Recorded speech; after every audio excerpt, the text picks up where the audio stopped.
GST council की 56वीं बैठक के बाद आज कई टैक्स से जुड़े बड़े बदलाव सामने आए हैं। आम आदमी के लिए खुशी की बात है। केंद्र सरकार ने बताया कि अब यूएचटी दूध भी सामान्य दूध की तरह जीएसटी से मुक्त होगा। प्लांट बेस्ड ड्रिंक्स जैसे बादाम, ओट्स और राइस मिल्क पर टैक्स 18% से घटाकर 5% कर दिया गया है, जबकि सोया मिल्क ड्रिंक्स पर पहले 12% लगता था, अब वह भी 5% होगा। छोटे इंजनों वाले पेट्रोल, डीजल और सीएनजी कारों पर जीएसटी 28% से घटाकर 18% कर दिया गया है। बिना अल्कोहल वाले पेय पदार्थों पर 40% टैक्स जारी रहेगा। साथ ही जिन खाद्य उत्पादों की कोई विशेष श्रेणी नहीं है, उन पर अब केवल 5% जीएसटी लगाया जाएगा।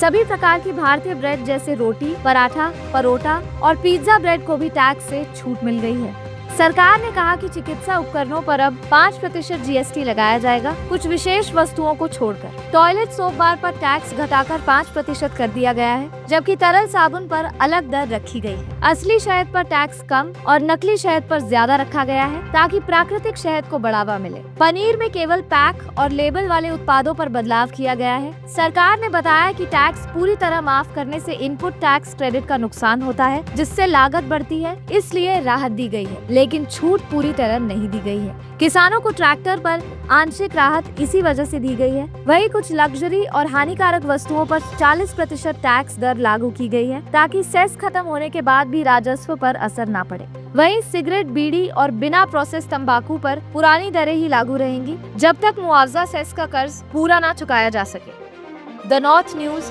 चंडीगढ़।